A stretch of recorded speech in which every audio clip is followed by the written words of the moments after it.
Hi, thanks for watching this technical demonstration of my personal project.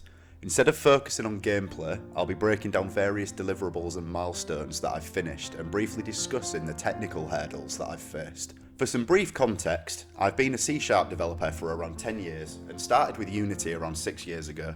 I've been developing this game in my free time on weekends or after work. It's a first-person shooter which leans heavily into its huge arsenal of unique weaponry, married together with puzzle solving, free running and exploration. Everything you see here was created by me, but bear in mind there's still some placeholder assets. Unique weapons and gadgets are at the forefront of this game. Therefore, in creating content, we need a robust and scalable solution and want to reduce technical debt to a minimum. We use a strict weapon workflow paired with documentation and editor tooling to minimise human error. Here we can generate a new weapon prefab which will automatically link it to its respective scriptable object. Using a scriptable object ensures that we have a single data container and we can refer to it as the source of truth. Another pillar of the game is the free running system. Due to the complex nature of movement, this uses a state machine. Doing so allows us to rapidly pinpoint bugs as we can infer what state these take place in. We can also intercept state transitions to see which predicate causes the transition.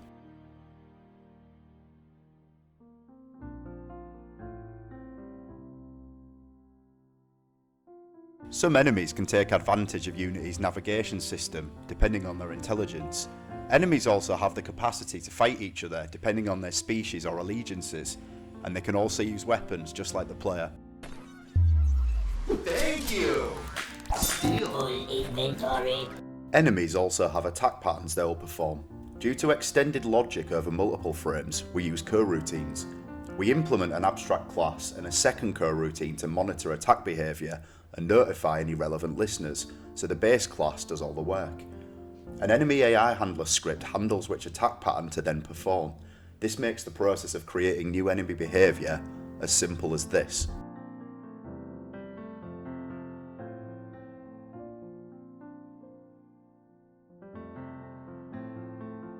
The game features an array of electronic props, from speakers to TV screens to bounce pads. All electronic props require power in order to function.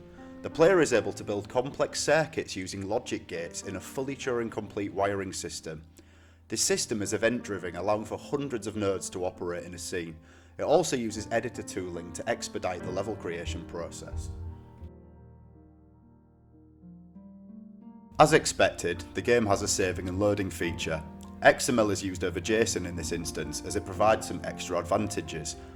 The player's unlocked abilities, stats and inventory are saved, as well as which levels have been unlocked or beaten, and the checkpoints unlocked within them. Checkpoints generate a consistent GUID when placed in the scene, which is cross-referenced with any saved GUIDs in the player's save file, ensuring that they spawn at the correct checkpoint. I've had to gain a deep understanding of Unity's physics system and various physics principles to make some of the game features possible. This involves wrangling nested colliders, physics layers and physics components. I've implemented a rigid body wrapper to add more functionality, such as firing off events or performing validation before adding forces. This also includes speculative contacts to avoid tunneling through trigger volumes.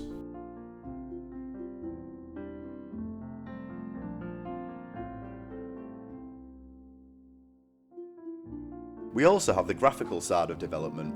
The game features custom shaders written in HLSL or created in shader graph. I've leaned heavily into particle systems to carry the 2D style, which can be harnessed with an object pooler to create lightweight decals. We have a foliage generator that clamps foliage, resizes it, preserves the aspect ratio, then applies a dithering effect. We're using a custom setup within the universal render pipeline to stop the first-person weapons from clipping through geometry when equipped. Furthermore, notice the bokeh depth of field effect when the game is paused. We use an asynchronous level loading script which validates which scenes are present in the build to avoid missing scene errors, and this lets us avoid using string queries which are prone to code maintenance. This also allows for a loading bar between scenes. Loading any level will create a manager game object which is given the attribute of don't destroy on load. This uses a combination of singletons, services and factory methods which provide a bunch of utilities for the developer, also automating lots of background work. By no stretch of the imagination is this game pushing graphical boundaries, but it's important that this can run on lower end hardware. Optimization is key. I'm lucky enough to have experience with the 3D asset creation pipeline with a solid understanding of UV unwrapping, topology and the PBR material workflow, along with rendering, lighting and shaders, so we can actively keep the poly count low and minimise render passes. Similarly, baking light maps with carefully considered parameters can reduce the amount of real-time lights in the scene, vastly increasing performance. Finally, we have the profiler, which provides us with insights into frame drops. I use this regularly to target problematic code, but the culprit is almost always debug logs that I forgot to take out.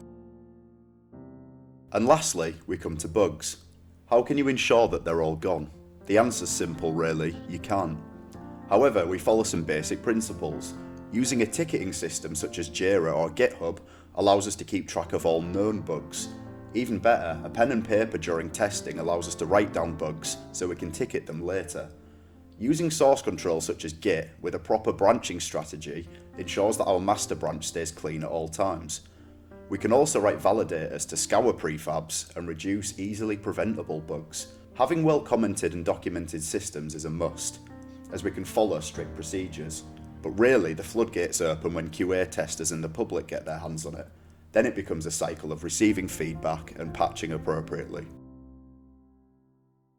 Again, thanks for watching, and there should be more development logs and videos available over the next few months.